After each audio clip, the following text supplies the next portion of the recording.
The record should reflect that the jury's back in the courtroom. Welcome back, folks. Ms. Stitch McGuire, you may call your next witness, please. Kathleen Larimer.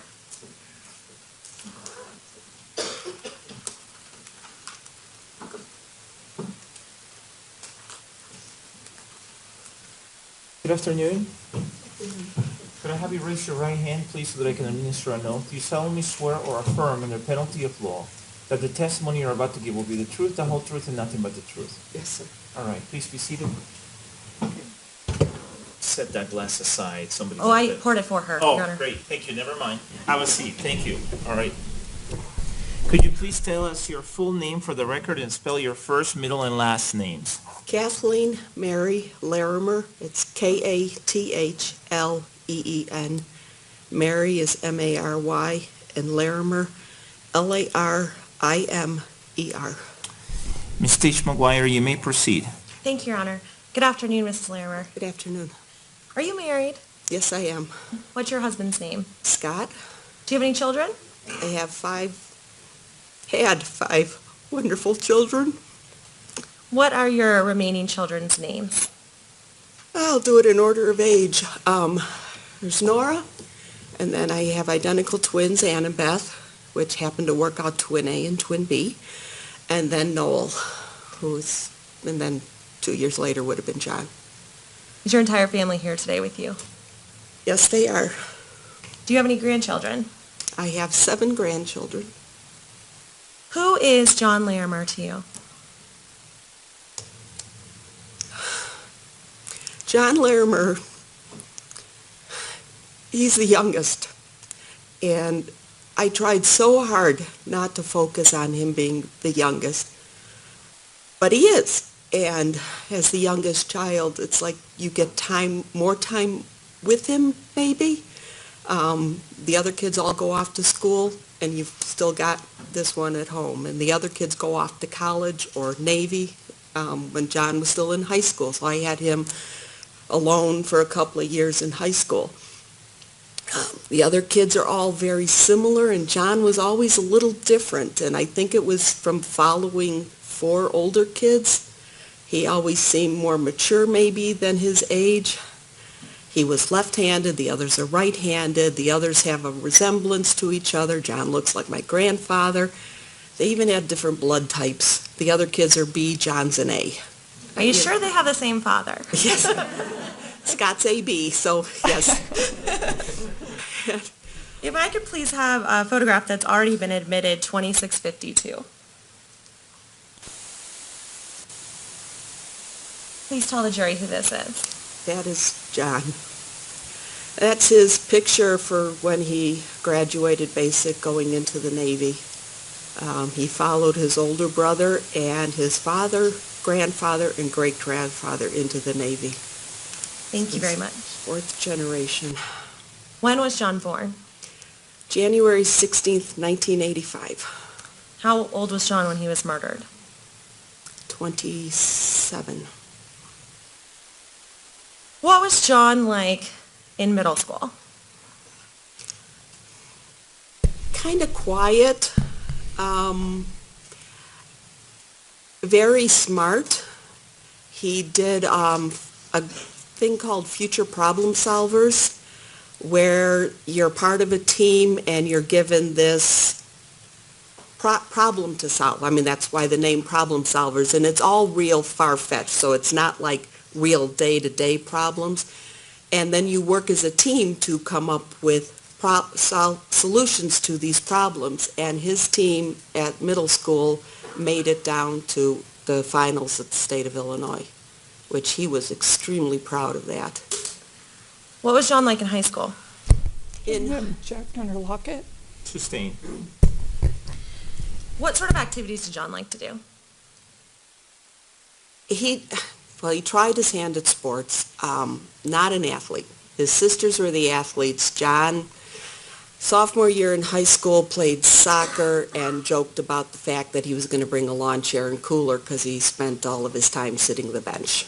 That was John. And so he branched out and found pursuits probably more to his abilities. He became part of the academic team.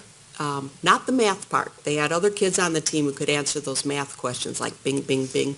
But you give John an English question or especially a history question, and he was all over it. And he knew it. So their academic team did very well in high school with him on it.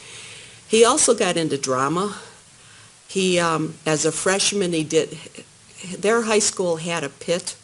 It was a couple of steps down, and it was a big mosaic of the gator, which was the symbol. And they did a pit play, and that was before Christmas, and he was the evil, dirty, furry snow beast. And then as he got older into high school, the play he was most proud of was his senior year, and it was the Laramie Project. And he played the part of one of the reporters in the Laramie Project. Did he write an article to the paper about being in that play?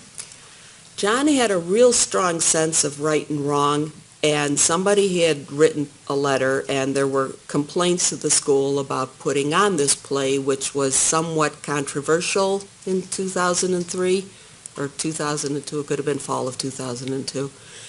And without us even knowing it, John went ahead and wrote a letter to the editor saying that we needed to promote diversity, that there was no it's not that there wasn't diversity, but there needed to be more supportive diversity in his high school because it was not very accepting of things, and this person who was writing to say that they didn't need to show this play was wrong. And he did it very respectfully, and he got his point across very well.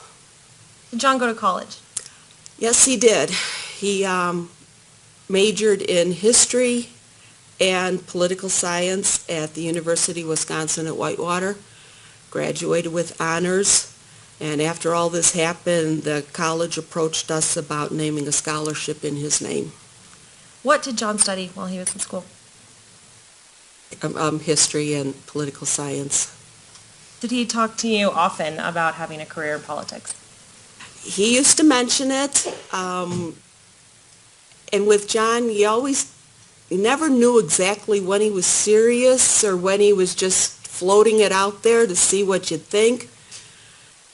One of his things was 2020, presidential election to 2020. He'd run for president because he'd be 35 that year and he was going to run for president.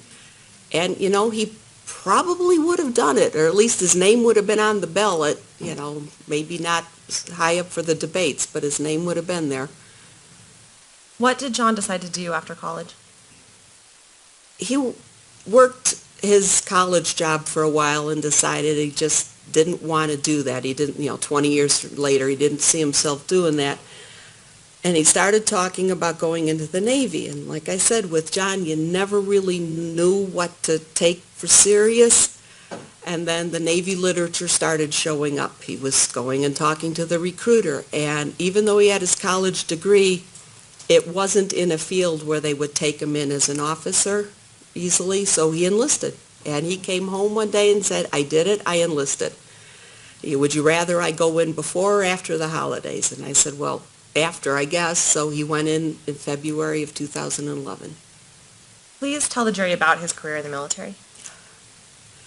I think I mentioned he's fourth generation, so even though Scott was very good about holding back and not, getting his opinion in there, John did decide to go in.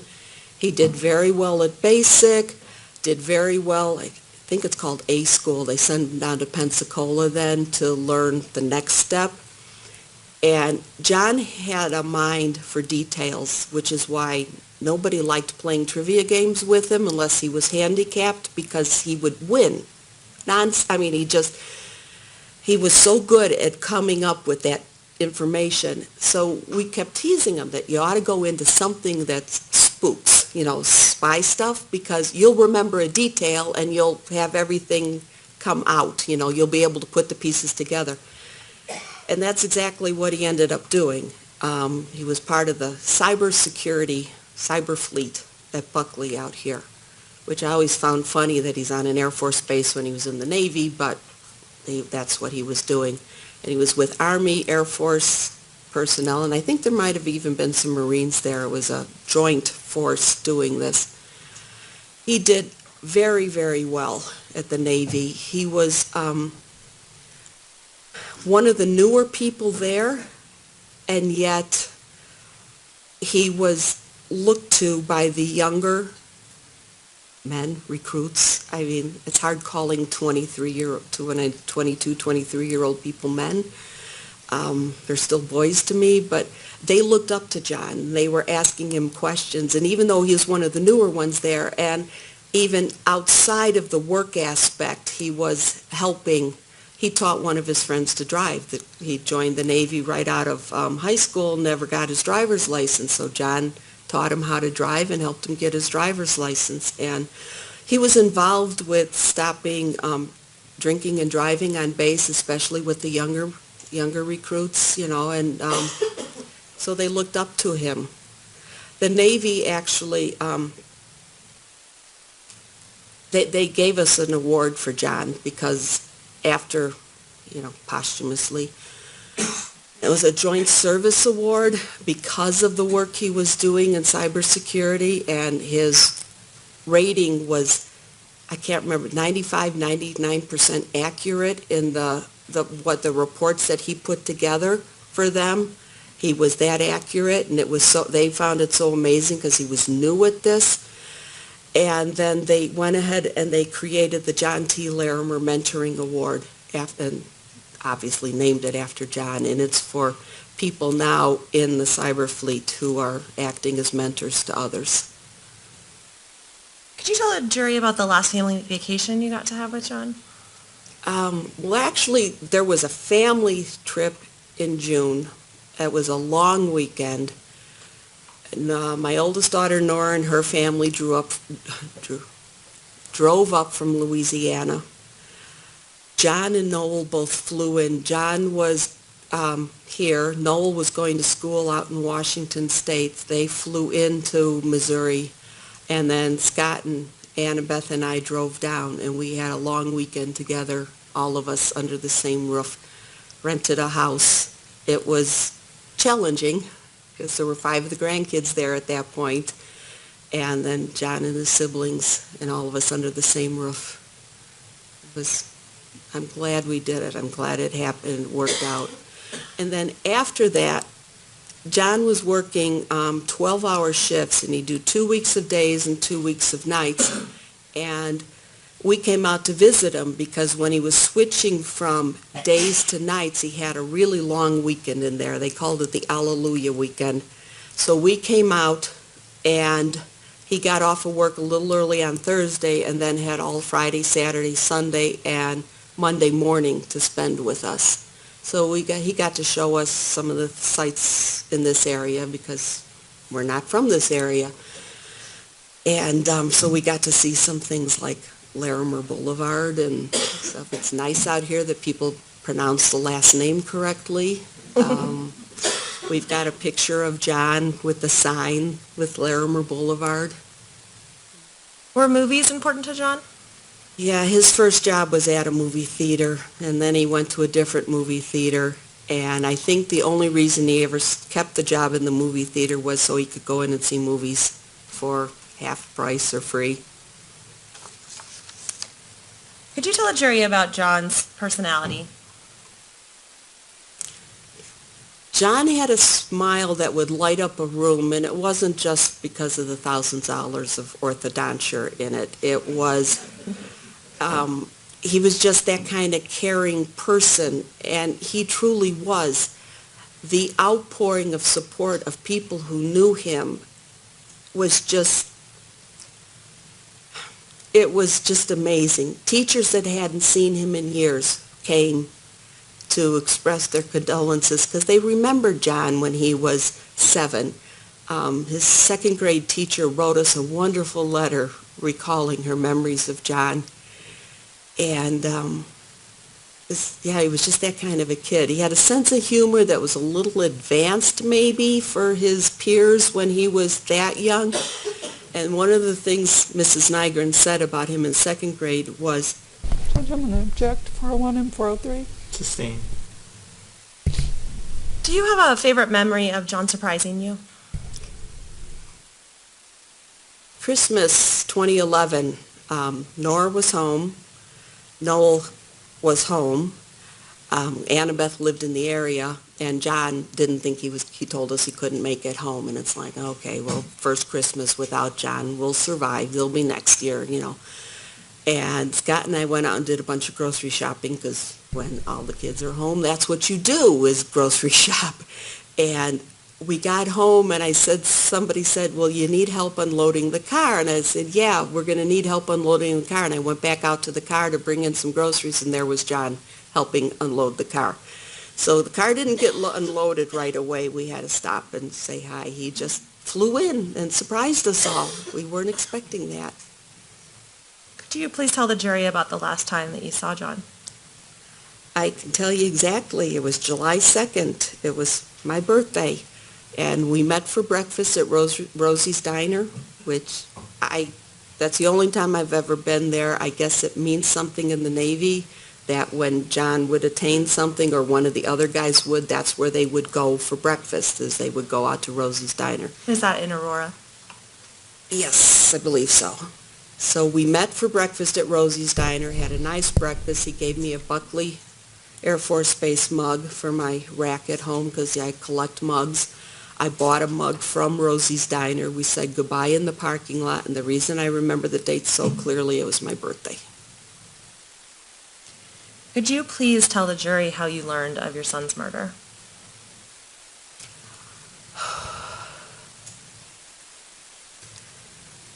That day, we had a few extra hours. I mean, we're from Northeast Illinois, so we had a few extra hours of not knowing anything terrible was wrong. I think it was Beth that put it together that John was at the theater, and then she called Nora, and Nora told me, and it was like 7 o'clock that morning.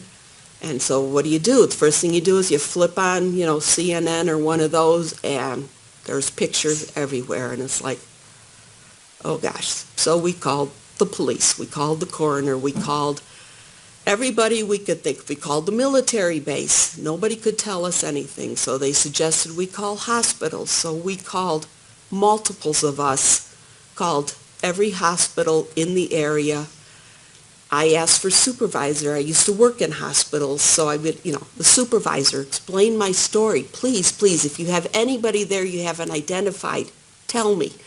No, they assured me that they had identified everybody, so they did not have anybody. So the morning drags on. It gets to be partway through the afternoon, and Scott says, we should start letting somebody else know. So made some of the hardest phone calls, almost the hardest phone calls. The worst ones were after we found out for sure, and say, we don't know what happened. All we know is John was at the theater, and now he's missing. And, they mentioned the phone calls, the ringing phones in that theater. John was pretty good about leaving his on vibrate, but it went off a bunch of times between us calling his phone and texting and saying, where are you? Call us. The Navy they wouldn't tell me if he was at work or not, if he's supposed to work at 5:30 that morning. Noel finally got somebody to tell him that no, he wasn't there. So we didn't know until I tried so hard to talk Noel out of it. He was supposed to fly home. We were celebrating my grandmother's 100th birthday that weekend. And I told John not to come home for that. I said, come home for Christmas. That'll be more important.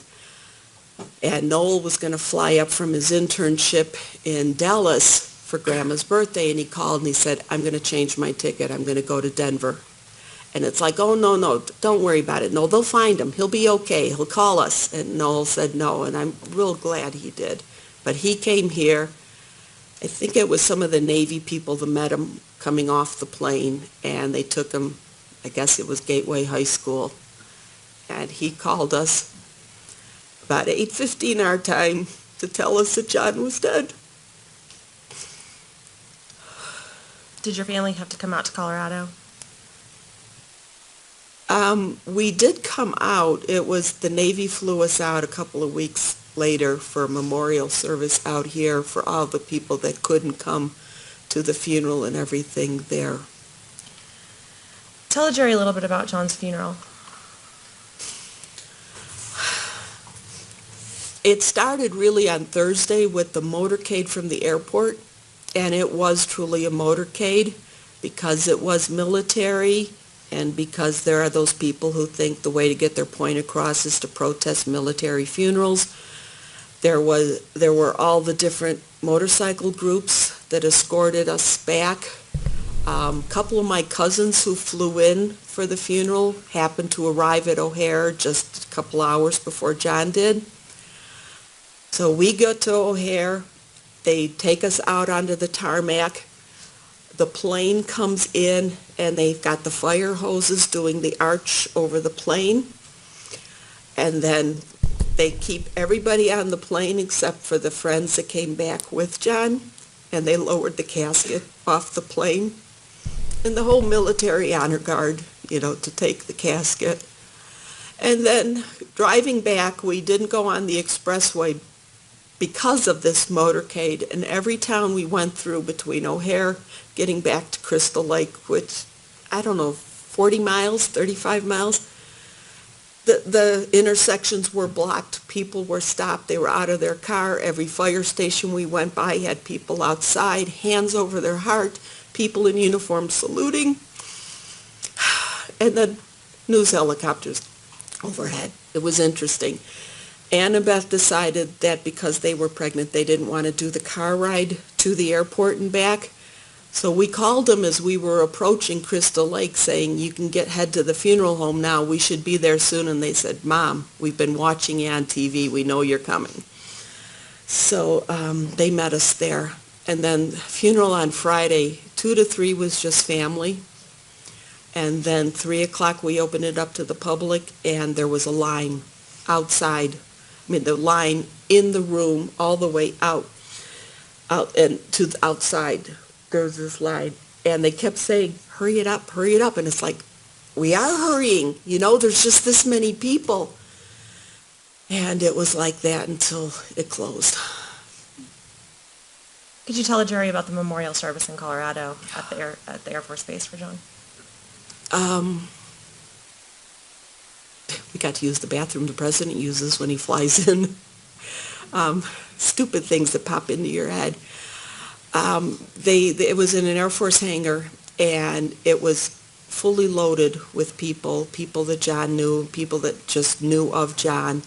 The 3-star admiral that was in charge of the cyber fleet was there. There were people from NSA there, and everybody telling us what a great job John had been doing, and that's when they gave us that award that said that, and one of them made the comment, too, that you'll never know how many lives he has saved already or how many more now will be lost because he's not with us anymore, because he was just doing so good at his job. Could you please tell the jury about the impact of John's murder on your husband, Scott Larimer? Scott always tries to be strong. I think he feels like, the man of the family, that's what he has to do. And I could tell there were days that the only reason he was holding it together was because he didn't want me to fall apart. He was retired by then, so he took care of those details, when you have an adult son who doesn't live at home anymore. The Dunning phone call from an unpaid credit card that we didn't know we had this credit card. And then Scott dealt with that. He dealt with the memorial fund with the bank. He dealt with a lot of talking with the college about the scholarship. He took care of a lot of those details. And even though he didn't say it often, I could tell it weighed on him at night. He didn't sleep well. He still doesn't sleep well. And it's like a hole. It's an emptiness. It's like, we used to get family pictures pretty much twice a year. End of school year, somewhere around the holidays. So twice a year. And then when the kids got older and weren't changing as much, it was once a year. And I don't think we'll ever do a family picture again, because every time you look at a family picture, it jumps out at you who's missing out of that picture. It's hit him really hard. It's hit both of us really hard. Do you talk about the impact of John's murder on your sister? Yeah, Karen took it really, really hard. In fact, sometimes I get mildly annoyed because she cries more than I do, and I think I cry a lot. Um, I think it was because she and John would discuss issues, topical things when we were together for family holidays, and John could debate very well and was good at it, and Karen liked doing that, and they did that together a lot, and I think that's one of the reasons it impacted her so much. And the impact on John's grandparents? He still had his grandmother and great-grandmother. My grandmother didn't last it until last summer, so a couple of years after John died. With Grandma, it was hard to tell. She didn't show a lot of emotion. She was very stoic. My mom cried a lot. She seemed to want to avoid talking about John in front of me, so I got tired of people acting on tippy-toe around me, so I would bring it up. Just, this is what's going on, and I'm sorry if I seem a little edgy today, but there's a lot going on with, what's coming up, or it's been a really bad day or something. So, yeah, and then my mom, she would cry. And one of the things that has evolved over the past bunch of years is one day a week or so after, I used to work as a school nurse, is after school I would go to my mom's house, and my mom and my aunt and my grandmother and I would sit and play cards, and that's when a lot of these talks would happen. John surprised them once. He was home in between leaving Pensacola at A school to travel up here, and he came home for leave for a week or week and a half, and I mentioned to him that I wouldn't be home right on time after work. I would be heading over to Grandma's to play cards, and so he showed up.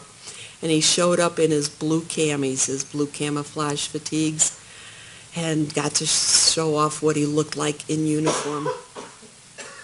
What do you miss about John?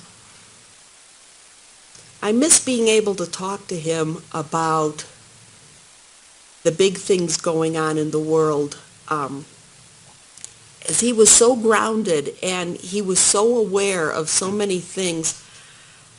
I never go to Chick-fil-A. Long before all that public flack about Chick-fil-A and the owner of Chick-fil-A being anti-gay and anti-gay marriage, John told us about it. It was when we were out here visiting him, and I said, oh, they're building a Chick-fil-A in Crystal Lake, and I had really enjoyed being at the one at down near my oldest daughter in Louisiana. They had a really nice play area, and John says, oh, Mom, you don't want to go to Chick-fil-A, and it's like, well, why not? He says, because the owner is using his influence to promote, bias and bigotry, and it's like, okay, John, I guess I won't go to Chick-fil-A, and I haven't. I just can't go to Chick-fil-A anymore. Do you recall a time that John dressed up as Where's Waldo so he could be in everyone's photograph? Judge, can we approach, please? Yes.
Ms. Stitch McGuire, you may proceed.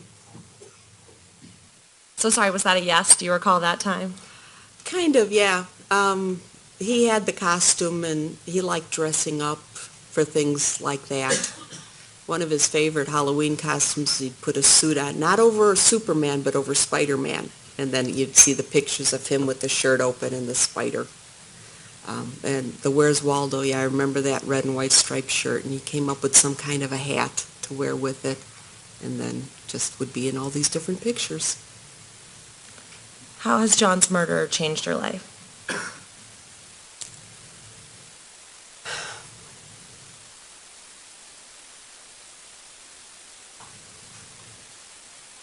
That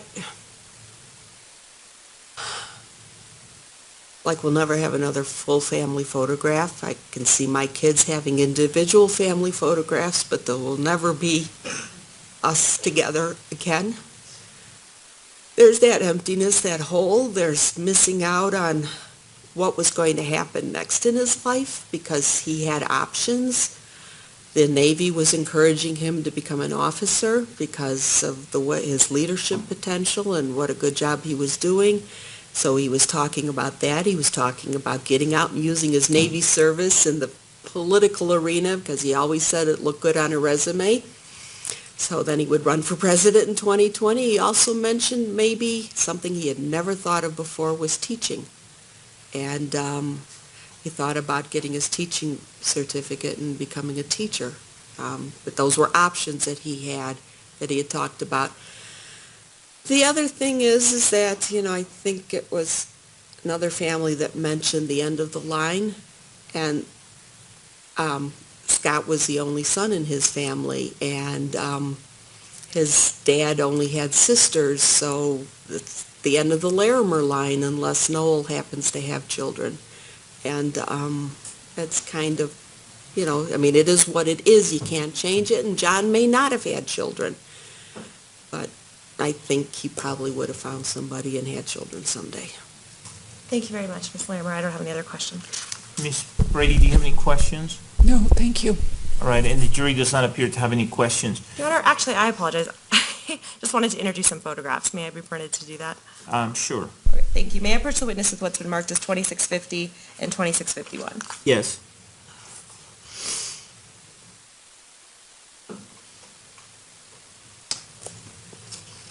Mrs. Larimer, do you recognize the person in those photographs? Yes, I do. Who is that? That is John. Your Honor, with the court's permission, I would ask to admit 2650 and 2651. Ms. Brady? All right, based on my previous rulings and any previous record that I have made, P-DR-2650 and 2651 are admitted and may be published. If I could please have 2650.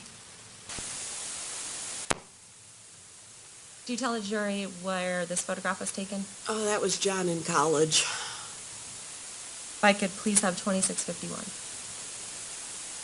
I love that picture. I just look at that. That was, I think it was March. I know it was spring of 2012. I think it's the Flatirons out, Boulder the Flatirons. As I knew he'd been out hiking there more than once. And I just love, he seems so content. He seems so much more mature. He seems, I don't know, physically to me it showed, and then when I was out here visiting, I saw it in him. He was never unhappy, but he just seemed so content with the decisions he had made and was happy with where he was at in life at that moment. He had kind of come into his own. Yes, he definitely had. Thank you. This time I really have no more questions. Thank you, Your Honor. All right, Ms. Brady, you still have no questions? All right, and the jury still has no questions either. May Mrs. Larimer be released from her subpoena? Any objection? All right, Mrs. Larimer, thank you. Call your next witness, please. The people call Chantel Blanc.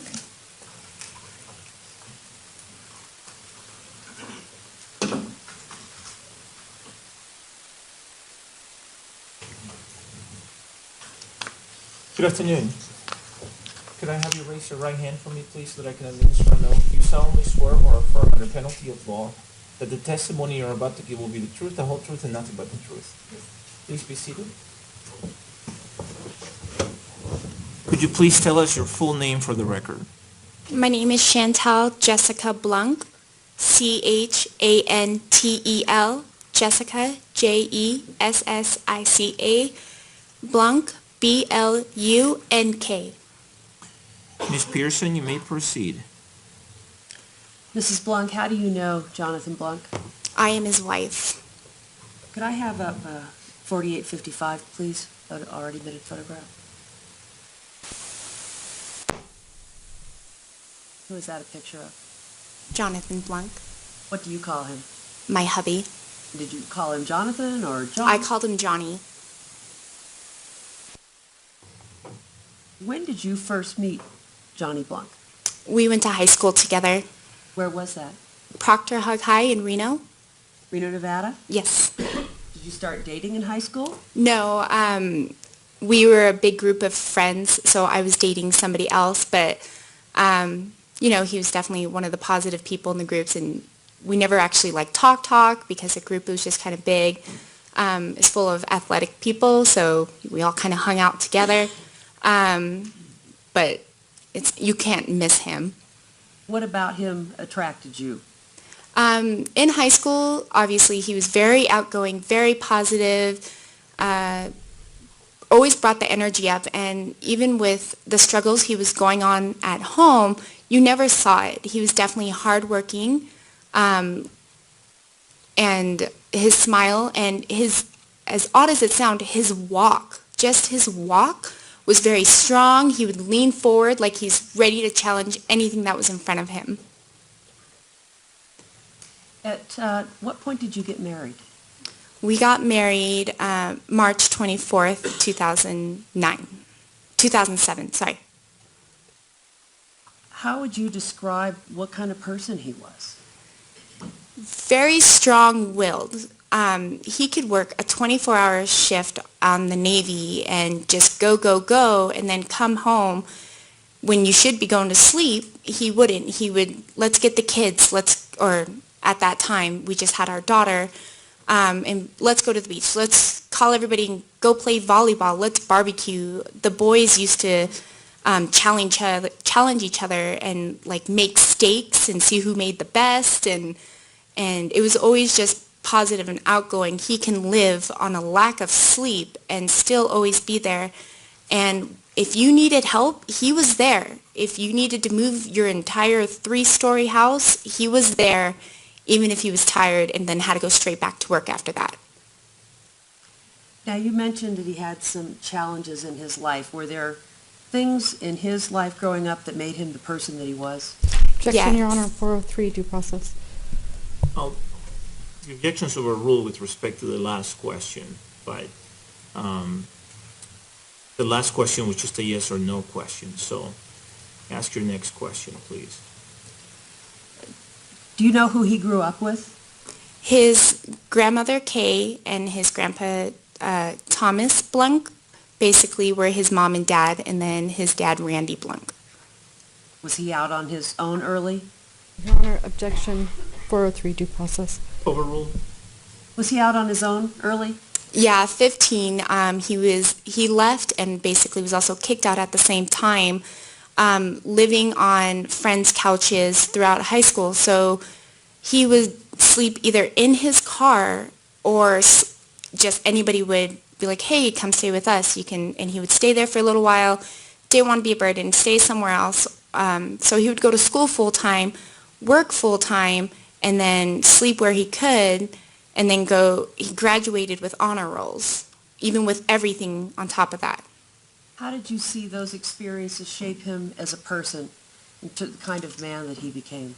He was a very strong person.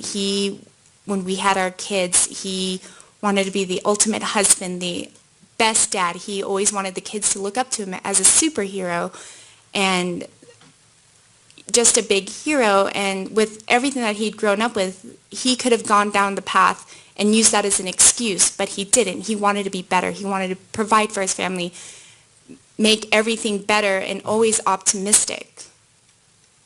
Now, you mentioned you had kids together. Yes. When did you have your kids? And tell us their names, please.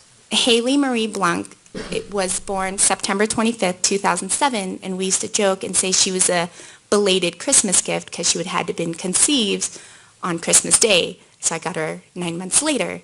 And we call her Lele, but he also called her his little peanut. And then Maximus Thomas Blanc is our son. He was born April 28, 2010, and we call him Maximus. We don't like anybody to call him Max. We liked Maximus because it was a strong name. If you heard that name come on the field, Johnny would automatically think it's a warrior, it's a soldier, it's somebody strong that's coming out into the field. So Johnny called him also his little tank. Did he pick that name Maximus before you were ever even pregnant? Oh, yes. He was on deployment, and he was in Hong Kong, and I was pregnant with our daughter in San Diego, and he got Haley Marie tattooed on his left forearm. But he was set to have a son one day, and so in the same day of getting Haley Marie tattooed, he got MT, like, kind of combined together on his back, like huge across his back for Maximus Thomas.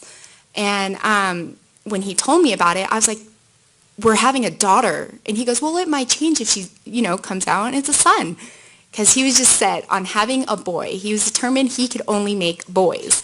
And I said, well, what if we end up having only girls? And he goes, I will get a boy dog and name him Maximus Thomas. Now, did he join the military? Yes, right out of high school. And what branch of the military? Navy. Were you in Nevada at the time?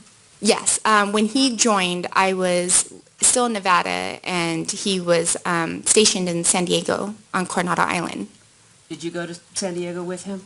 Yes. Well, we had met back up, because after high school, everyone separates in life. And we were at a mutual friend's birthday party, and we bumped into each other again, and it was really funny because that night we started talking, and he goes, this is my wife. Like, he automatically off the bat called me his wife.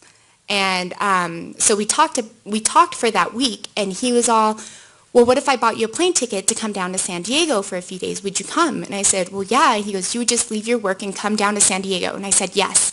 He goes, well, I bought you a plane ticket. I'm like, oh. So I had to tell work I was leaving. I kind of fibbed and said it was in a family emergency.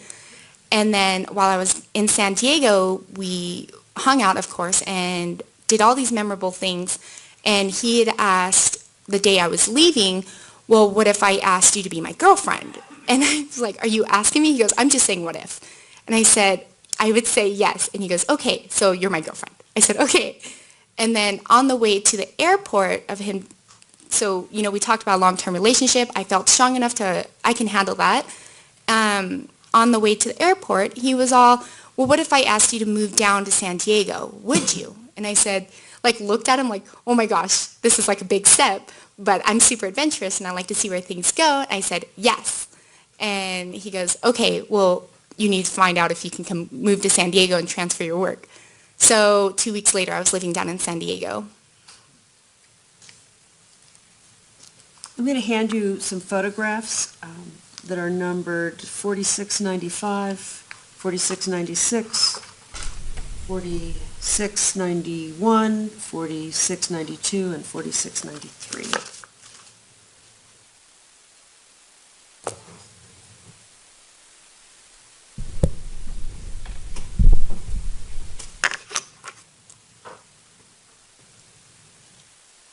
Do you recognize the people depicted in those photographs? Of course. Your Honor, I would move for the admittance of People's Exhibits 4691, 92, 93, 95, and 96. Any objection? Nothing additional, Your Honor. Okay, based on my previous rulings and the previous records that I have made, P-DR-4691, 4692, 4693, 4695, and 4696 are all admitted and may be published. Could I have 4691 first, please? Now, who's in that photograph? Me and my husband. Where are you? We are on a family day cruise on the CVN 68 Nimitz. It's an aircraft carrier. And where was that? Where was that taken? San Diego. Could I have 4692, please? And who's in this photograph? Lele and Haley and Johnny. And Haley, you call Lele. Yes, sorry. Do you know when this photograph was taken, or where you were at the time?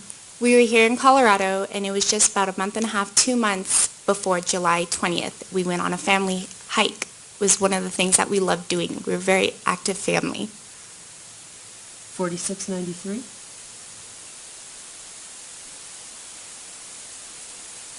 And where was this? The same day, we're hiking, and that's Maximus, Johnny, and myself. And Johnny felt like I talked too much, so his way was always just kissing me, and I would laugh. And stop talking. Yes. 4696? That's my little family. That's Haley, Maximus, and Johnny. And 4695?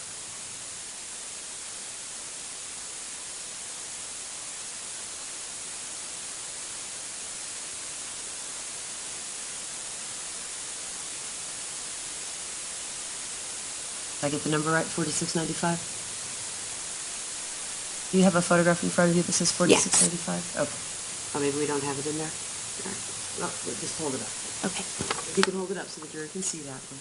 And when was that photograph taken? We had flew into Colorado about the same time of hiking and everything, and we decided to drive back to Reno, so we had like a family road trip. So this was in Salt Lake City, and we pulled over because Johnny was talking about, this used to be a big lake and it dried out, so now it's a whole bunch of salt. So we went out there and started digging things, and Johnny had wrote in the sand, salt, our initials, and I remember we kept trying to take a good picture because he always wanted me to do it because we used to joke about I'm Asian and I do Asian up high and would try to get everybody in it. But I couldn't, so we kept laughing, and then Maximus just kept screaming and wanting to hold the camera and laugh, and Johnny just took the camera, and we were kind of laughing and trying to hold a smile at the same time. It ended up taking the picture, and it came out perfect. Thanks, you can put it down. Now, at some point, did Johnny get out of the military? Yes, he got out July 2009, and that was because at the time there was some family things going on Johnny's side of the family where his uncle could not take care of their son, who's the same age as our daughter, so technically would be Johnny's cousin. And we said that we would take him, but social services felt that because his name was Davey, had special needs, that they wanted two parents. So Johnny finished out his enlistment and then got out, and we had discussed when the adoption was finalized, then he would get back with the military. Where did you move in 2009?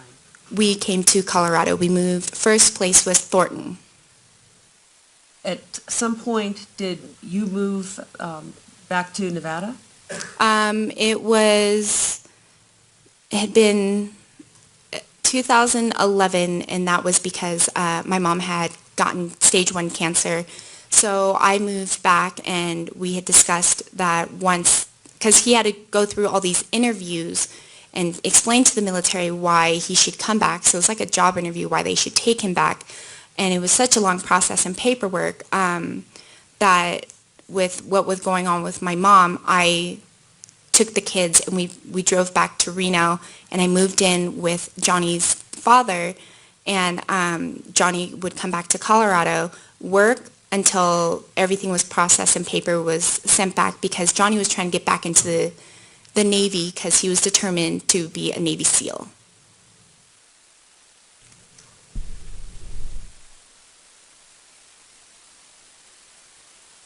Do you recall the last time that you spoke to him? We had conversation, like an actual conversation, was probably about 2 days before, and it was a really good talk. Like, we talked about with what was going on and what our plan was, and we needed we needed Johnny back. We needed our family to be together because Maximus is starting to walk and talk, and I'm taking all these photos, and we need him there instead of us flying to come visit, and he would drive to come visit us. like this back and forth. I needed my family back together, and he felt the same way. And so, I'm sorry, I got That's the lost. last time that you spoke to him? Was a couple We of were weeks? talking on the phone, and it was a really good talk, and he was telling me how much he loved me, and he knew from the beginning of our relationship that I was going to be the one, because he knew that we both struggled in life and became such better people than our lives, that we were strong and we wanted the same exact things. We were both crazy. Like, it made sense when we were together, but like if you knew just him, you'd be like, wow, he's really crazy and outgoing and positive, but you couldn't help but be around him. And the same thing with me. And then we came together and we were just crazy, and we talked about all these memories and things that we were going to do, and he was going to come back to Reno that I'm Saturday. going to object at this point, 403 due process hearsay. Sustained. Ask a question, please. Were you in Reno when you found out what had happened? Yes. And how did you find out? He had texted me saying that he might be going to the movies with a friend, and so the next morning, we don't turn on the TV at home, and nobody had told me anything, and I wake up because my kids are hungry, so it's get them dressed, make them breakfast, and my phone had rang, and it was a number I didn't know, and I just ignored it, and I was expecting a voicemail, and then it called me right again, so I was like, okay, so I just put the kids down, I fed them, and I answered my phone. Well, it turned out to be Johnny's boss, when he was working at the hardwood flooring, to tell me that Johnny hadn't come into work yet, and if I knew that he had gone to the movie theater, and if I had turned on the TV, and I said I hadn't, and he told me what had happened, and I turned on the news. Did someone ultimately come to your house? Yes, so I was on the phone all day calling him, leaving voicemails, texting. The news said the list of hospitals, so I'd started calling and trying to find out where he was, and nobody knew names, so they would want descriptions of what he looked like and everything. I got a phone call a little bit after noon, I believe, right after 12, and someone had called me, and I thought it was someone to tell me that he was at a hospital or he was at the school, and so but it wasn't. It was somebody to tell me that they've Objection, Your Honor, calls for hearsay. Overruled pursuant to my ruling. You can go ahead. that they have created a list, and I would have to wait till 6 o'clock that evening. If I received a phone call, he was either at the hospital, the high school, he was somewhere, he was okay. They told me if somebody showed up at my door at 6 o'clock, then he was one of the people that had passed away. Did someone show up at your door? I was on the porch waiting, and family and friends had came over, and they were in the house, and I'm one of the types that I just need to be left alone. Don't talk to me. I just need to stay by myself. So I was on the porch, and at the time, my parents had they were doing some stuff to the house. 2 vehicles pulled up in normal cars, and regular-looking people came out, like just jeans and a button-up shirt.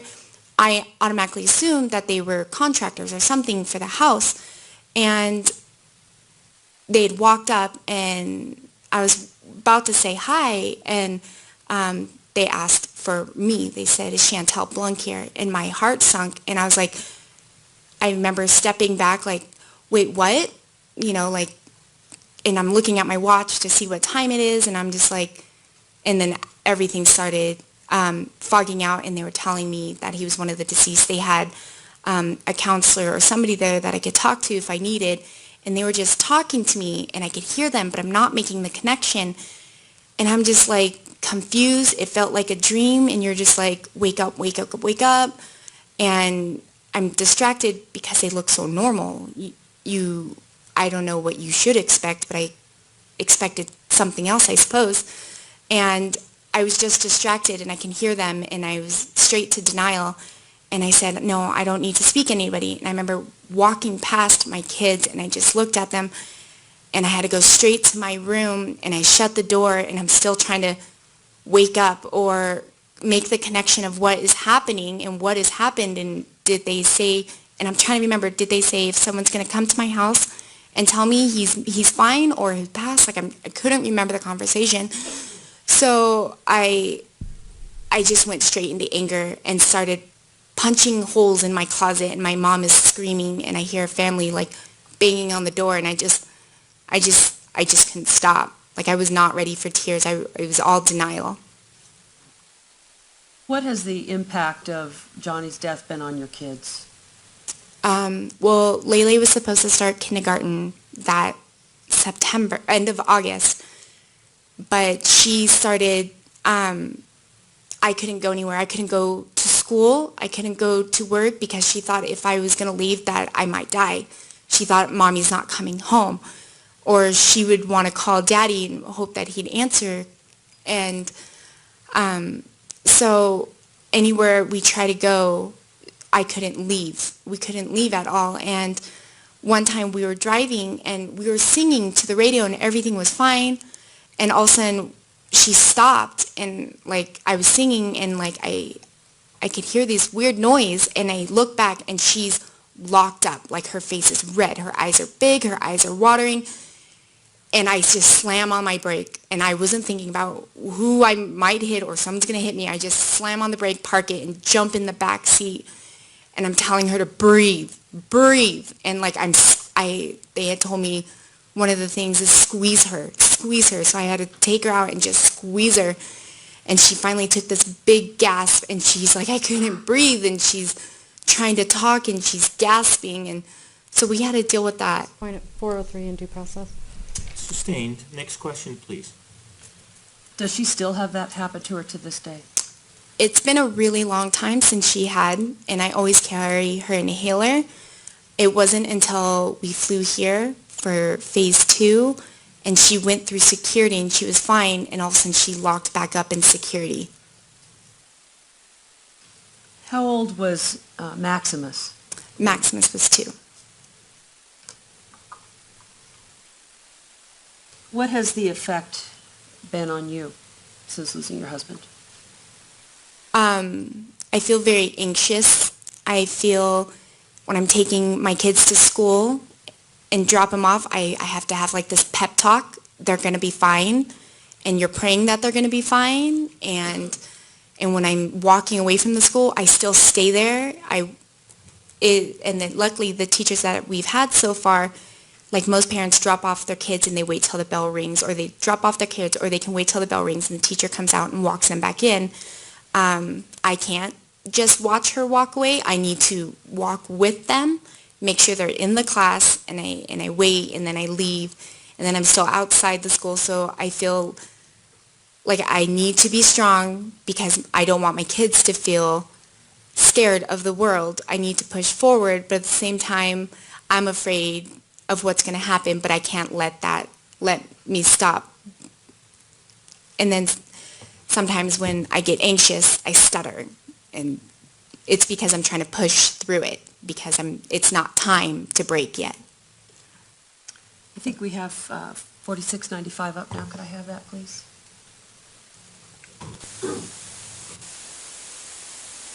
And this is the photo that we were talking about. Yes. What do you miss most about Jonathan Blanc? I'm a huge worrywart, and he used to pick on me for it, and he always just knew how to make me feel like everything's going to be okay. Don't stress. Money, life, it's going to be fine. We're going to hit bumps, but it's going to be fine. He was the person, when I'm high-strung, to simply just bring me down with the simplest thing. Like there was no argument, and I felt safe to come down from that. I miss his smile. I miss his hugs. There's like a list full of things. I miss him being able to let me be weird and loud and energetic, and he's right with me on it. Or I'm his partner on it, and things like that, and memories that we're going to miss out on. And Thank you. Are there any questions? Yes, sir. All right, the jury does not appear to have any questions either. May Mrs. Blanc be released from her subpoena? Yes, Your Honor. Any objection? No, sir. All right, Mrs. Blanc, thank you. Members of the jury, let's go ahead and take our second afternoon break at this time, okay? Let's take 15 or 20 minutes. Please make sure you follow all my advisements during the break.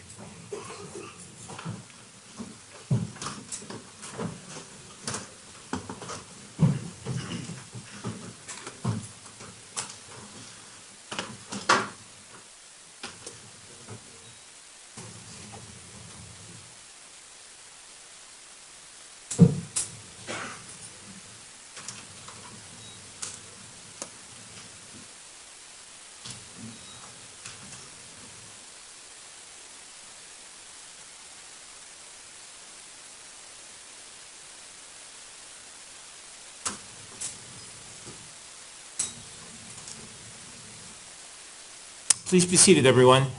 The record should reflect that the jury has exited the courtroom. With respect to the penultimate objection, not the last one, but the one before the last one, it was a hearsay objection. I overruled it based on my ruling that testimony related to how a witness found out about their loved one's death or their loved one's presence in the theater and not surviving the shooting is admissible as victim impact evidence. Additionally, I don't believe that the question or this was that the answer was an answer provided for the truth or the content of the testimony. This was related to what actions this particular witness took later, and to allow the jury to understand the testimony that came right after that. The objection was with respect to what was said during a phone call, and specifically about someone telling the witness that about a list and whether someone would come to her home if Jonathan Blanc's name was not on that list or was on that list, and later she talked about someone coming to her home, and so it went to put that testimony in context and to explain how exactly she found out about Jonathan Blanc's death. So that's what I meant when I said pursuant to my previous ruling, but in addition, it's not hearsay because it was an offer for the truth of the matter. Is there anything else at this time on behalf of the people? Your Honor, just for scheduling purposes, we have one more witness left for today. Okay. Anything on behalf of the defense? No, sir. Okay, in terms of scheduling, I have asked my staff to email you a draft of the final jury instructions, so you should either have those or you should be getting those. You probably have them already by now.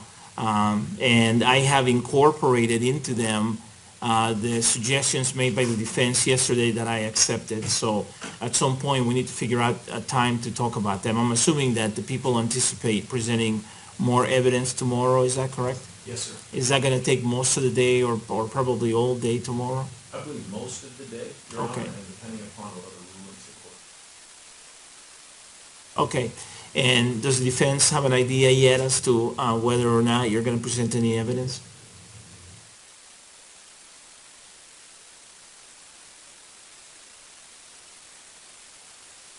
We're still discussing that. Okay. All right. Well, we'll see where we are tomorrow, and then we'll figure out scheduling how we proceed in terms of closing arguments and that kind of thing. Okay. All right. The court will be in recess. Thank you.